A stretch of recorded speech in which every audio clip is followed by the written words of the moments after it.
And oh man, it is a lot going on in the world of Caitlin Clark. New sponsorships to the left, new deals to the right. It's a lot going on. We are gonna get to every. Oh, that's a boss move. Oh, that's a crazy boss move. That's a flex. Hey, listen, I understand. You got Nike deals. You got freaking PGA Golf Tour, Live Golf Tour. You got hockey sponsor. I know you got a lot going on, but to turn down 15 M's. The WNBA just experienced absolute chaos. Fans acting like toddlers denied candy because Caitlin Clark reportedly turned down a massive $50 million offer from the commissioner. Yep, she looked that kind of money dead in the eye and said, "No thanks." Imagine putting that much cash on the table and watching it slide back like a rejected Uno card. Fans are losing it, critics are losing it, and the commissioner might need a vacation after this drama. Strap in, this is the kind of madness nobody expected. 15. Woo! After it started at 5, right? But the official final offer was $15 million for 10 weeks. He must be making some good dough, and I just think that it was more like a league thing. She didn't want anything. Yeah, she had to give the WNBA. And I'm sure many offers came to her, especially after that. I think we helped her. Yeah, make more money with some more money. If anything, you got a name like Ice Cube offering you $15 million on publicly, man. You got all that. That's all you need. That's all you need for the other 5 and the other 5 and the other 5 to come together. The WNBA just experienced a level of chaos that would make reality TV producers jealous. Picture the commissioner sliding a $50 million deal, the biggest in league history, across the table to Caitlin Clark, expecting cheers, confetti, maybe even someone fainting from shock. Instead, Caitlin glances at it, shrugs, and basically says, "Thanks, but I'll pass." And that's when the meltdown began. The league didn't just react, they erupted. Picture toddlers in a toy store being told the aisle is closed, and you get the idea. Unrivaled. If y'all thought a few million and some equity was gonna get her to show up and play in your league, you got another thing coming. I said it. If Unrivaled want Caitlin Clark, y'all, a minimum of 10 million plus like 50% ownership of the whole league. That's where we start. That's the starting negotiation point. I might have undersold her, y'all. I might have undersold Caitlin Clark. To see why this rejection shook the internet, you need to look at Caitlin Clark's rise. She's more than just a basketball player. She's basically a human cheat code. From the moment she stepped into college hoops, she was raining threes from impossible angles and making defenders look like extras in her highlight reel. Fans weren't just attending her games. They were practically begging for standing room tickets. Is on welfare, okay? If they weren't on welfare, then the league would fold and there would be no women's basketball. And that is basically what has been revealed in this bombshell report about the WNBA being on track to lose roughly $50 million this year. $50 million, which is significantly more than the WNBA had been losing on a yearly basis in the past. Now, again, this is a little bit surprising because of the explosion in popularity of the WNBA due to Caitlin Clark, okay? But once we get into the details, it's not really all that surprising. But at the same time, reports like this kind of drive home the point that reasonable people have been trying to make about the WNBA. By the time Caitlin Clark reached the WNBA, she wasn't just a rookie. She was an entire economic force. Merchandise flew off the shelves, ticket prices soared, and arenas started looking like Taylor Swift concerts, just without the friendship bracelets. Naturally, the league thought, why not secure her with a record-breaking deal? $50 million. That's a figure the WNBA had never even hinted at before, especially in a league where most players' contracts barely cover an NBA rookie's sneaker budget. All right, recent report dropped that the Big Three reportedly offered Caitlin Clark 15 M's for 10 games, but she declined. Crazy. Her endorsement deals must be pretty decent for her to willingly turn that down, because we know her WNBA salary is nothing to brag about. But for her to do that, I guess I look at it like this. If she were to have accepted that before she even stepped foot on a WNBA court, I could only imagine how they would have treated her. I don't even think she would have made it through half the season. She would have had a season-ending injury. This deal wasn't just money. It was basically a love letter from the league. It screamed, "Caitlin, don't leave us. We need you like air." Then came the twist, the rejection. And this wasn't just a polite no. It was a full-blown, nuclear-level no. Imagine spending a year planning the perfect proposal, only to be turned down on live camera with everyone recording in 4K. Endorsements from brands like Nike, Gatorade, and State Farm can easily outpace a league paycheck, and Caitlin knows it. She doesn't need the WNBA's $50 million when she could earn double by just showing up, smiling, and draining threes in commercials. The funniest part? The league thought they were offering the deal of a lifetime, but Caitlin knows her value. She isn't just a player, she's the main attraction, the reason casual fans even tune in. And she declined it. If that doesn't tell you how much money Caitlin Clark is making, I don't know, bro. Because who's saying no to $15 million for 10 games? She doesn't even have to score 10 points and she still would be making more than a lot of NBA players make. But Caitlin Clark isn't even back from an injury yet to play for the Indiana Fever. Do you guys think Caitlin Clark should have taken this $15 million deal? At this point, Caitlin Clark is to the WNBA what Wi-Fi is to your home. You might technically survive without it, but good luck keeping anyone interested. The reaction was immediate. Fans erupted, some calling her a genius, others labeling her reckless. Meanwhile, sports media went into overdrive, treating it like a mix of a Wall Street crash and a royal scandal. Headlines practically screamed, "Is Caitlin Clark destroying the WNBA?" And deep down, the league had to ask the same question. Caitlin made it clear she doesn't need the WNBA nearly as much as they need her. It's like Netflix offering Taylor Swift a huge deal for a concert special, and she replies, "Cute, but I just made more than that selling vinyl albums last week." The power dynamics flipped instantly. And the league? They didn't take it quietly. They went into full panic mode. Clark, they would have no fans. And I think that a lot of people are forgetting the fact that just, again, a few years ago, before Caitlin Clark was in the league, this is what it looked like at a WNBA. Picture a boardroom full of WNBA executives pacing nervously, sweating bullets, and wondering if they should sell plasma just to raise another $20 million. Social media teams scrambled, pumping out highlight reels, hashtags, and motivational quotes about growing the game. But it was too late. The narrative had already taken over. Caitlin Clark had just flexed on the entire league. The bigger question now, what does this mean for the WNBA's future? If one player can glance at a $50 million offer and shrug, what does that say about the league's ability to retain its stars? And here's the kicker. Caitlin isn't the only one who knows her worth. The commissioner? You can bet they're replaying that moment at 3 a.m., wondering how it all went sideways. If you thought the league would just nod politely and move on after this, you clearly underestimate just how dramatic things can get when the WNBA feels cornered. Speaking of basketball, your cousin Caitlin Clark just got an 8-figure deal with Nike. A lot of people in our community is up in arms. They not feeling that. They mad Aja Wilson don't got a shoe yet. And it's simple math, bro. Aja Wilson played in the championship for the WNBA, and the final game peaked at like 1.2 million. Caitlin Clark played in the Final Four, and the game before the championship game peaked at 17 million. This wasn't just a rejection, it was a full-on humiliation.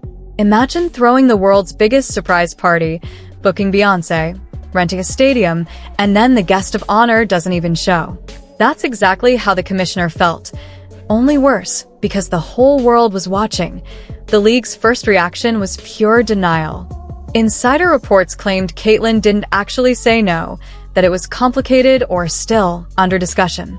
Translation: the WNBA was scrambling to save face faster than a teenager trying to erase their browser history before their parents walk in. Then came anger, but to anyone paying attention, it was all strategy. Caitlin was playing chess while everyone else was still fumbling with checkers. And the memes? The internet had a field day. Clips of the commissioner sweating during press conferences were captioned with lines like, "When you realize your entire business model depends on one 22-year-old. Others mocked up fake WNBA ads reading, Please, Caitlin, we'll even throw in free snacks for life. Brutal? Absolutely. Hilarious? Even more so. The internet never passes up a chance to dunk on desperation. NBA needs to do something about this. Kathy Engelberg, you need to get a hold of what's going on here. The officiating Kelsey Mitchell getting knocked around like a damn pinball, shoots 4 free throws. Aaliyah Boston plays an entire game as big, as strong, as physical as she is. Aaliyah Boston shoots 0 free throws. And she wasn't standing at the 3-point line. The officiating is flat out atrocious. Everybody else is getting calls. I think it's ridiculous. Just the fact that Aaliyah Boston shot 0 free throws tells you everything in itself. Meanwhile, fans were split into 2 camps. On one side were the critics, calling Caitlin a diva or sellout, claiming she was disrespecting the league that gave her a platform. But let's be real, the league didn't make Caitlin Clark. Caitlin Clark made the league matter. Before her arrival, WNBA highlights were buried deeper than your uncle's old VHS tapes. Once she showed up, suddenly the league was back on everyone's radar, and on the other side, fans hailed her as a genius. They saw the rejection not as arrogance, but as smart strategy. Why lock yourself into a long-term league deal when endorsements, media opportunities, and personal branding could easily triple that amount, without the grind of back-to-back games in half-empty arenas? One network even hosted a panel debating whether Caitlin Clark had just changed the WNBA forever. That's the kind of sensational coverage usually reserved for alien invasions or government scandals, not women's basketball contracts. But chaos sells, and Caitlin delivered it on a silver platter. Something that do not be surprised that President Trump speaks on with that kind of audience that is protective of a Caitlin Clark and what she stands for and what she represents. And they come to a conclusion that they believe she is being unfairly treated. That is going to be a problem for the WNBA. And based on Trump's history with the NFL and him being an obvious sports fan, goes to events and stuff like that, he pays attention to this kind of stuff.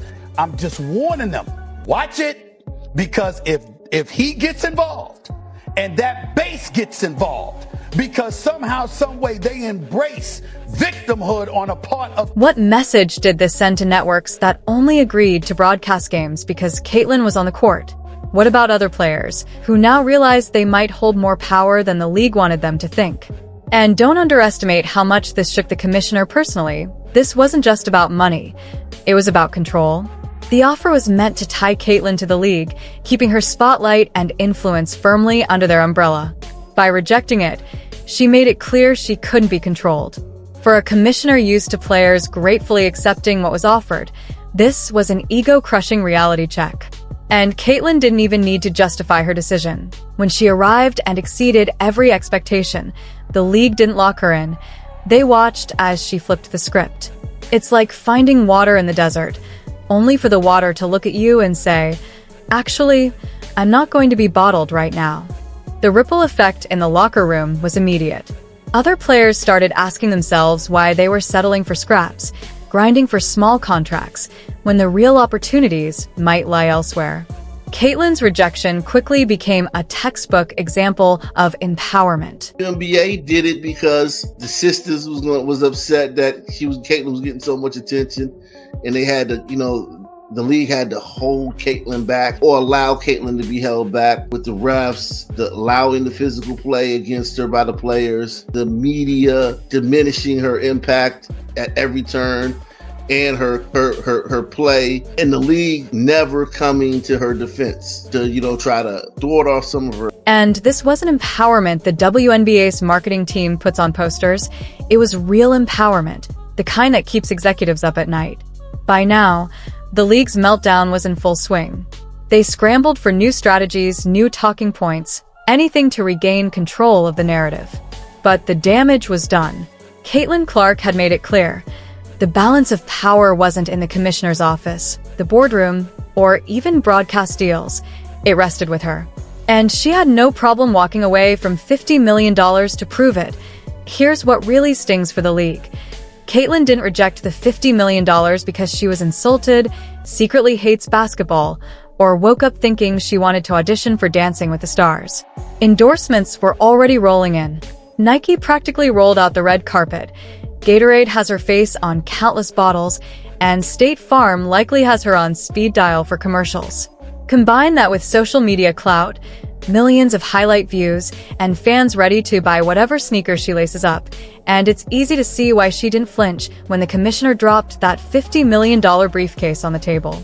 In comparison, it's small potatoes next to the empire she's building beyond the hardwood. WNBA hates Caitlin Clark. She is a white girl in a predominantly black league who's better than all of them. Even with everything that's going right now with the pay us what you owe us shirt, you saw Kelsey Plum at the end of it tattletale basically and bring out Caitlin Clark about her team not being there. So there's always... The league thought it was making a power move, but Caitlin turned it into a punchline. Rejecting $50 million didn't weaken her brand. It amplified it. Suddenly, she wasn't just a star athlete. She was the player who made the WNBA look desperate. She was the woman bold enough to say, "I don't need your record-breaking offer. I've got bigger plans." And in sports, there's nothing more powerful than leverage. Zoom out for a moment. This isn't just about one contract. It's about the future of women's sports. Caitlin Clark may have just set a blueprint. For decades, female athletes have been told to smile, accept whatever scraps they're offered, promote the growth of the game, and ignore the pay gap. Caitlin shattered that playbook by turning down what appeared to be the biggest deal in WNBA history. She reminded every athlete watching that gratitude doesn't pay the bills, but leverage does, and make no mistake, this isn't a gamble. Endorsements are the Wild West, and Caitlin is the gunslinger walking in knowing she already owns the town. The irony?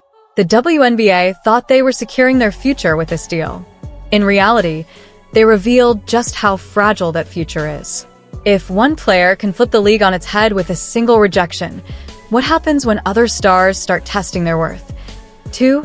Caitlin may have just sparked a revolution she didn't even need to announce. Offered Caitlin Clark $15 million to play in 10 games. That's $1.5 million per game, bro. And she turned it down. Caitlin Clark, you so much better than me. As a WNBA would have never, hey listen, I would have never stepped foot on that court. $1.5 million per game. Bron don't even make that. And you turned it down for her contract in the WNBA, she gonna make like $400,000 in 4 years. That's the part that I don't really understand about WNBA players. They make so much bread everywhere else. They be making more bread in college. They make more bread overseas. They can make more in Unrivaled, the Big Three. There's so many options, but they still be playing in the WNBA. I don't get it. Meanwhile, the commissioner is probably lying awake at night, replaying this scenario over and over. Imagine being in their shoes. You gather the biggest offer your league has ever made, present it like it's the ultimate prize, and the player you're counting on doesn't just decline. It feels like she laughed. That's a rejection that sticks with you forever. The best part? Caitlin doesn't need to say a word. Every game she plays, every sold-out arena, every headline proves her point without her lifting a finger. The more the WNBA tries to frame themselves as the winners, the clearer it becomes. Caitlin holds all the cards. She didn't just reject a contract, she redefined what it means to have options. She showed the world that in modern sports, real power doesn't sit in a commissioner's office. It sits with stars who know their worth and aren't afraid to act on it. Caitlin reminded everyone that the WNBA needs her far more than she needs them, and she did it with one simple, devastating word: no.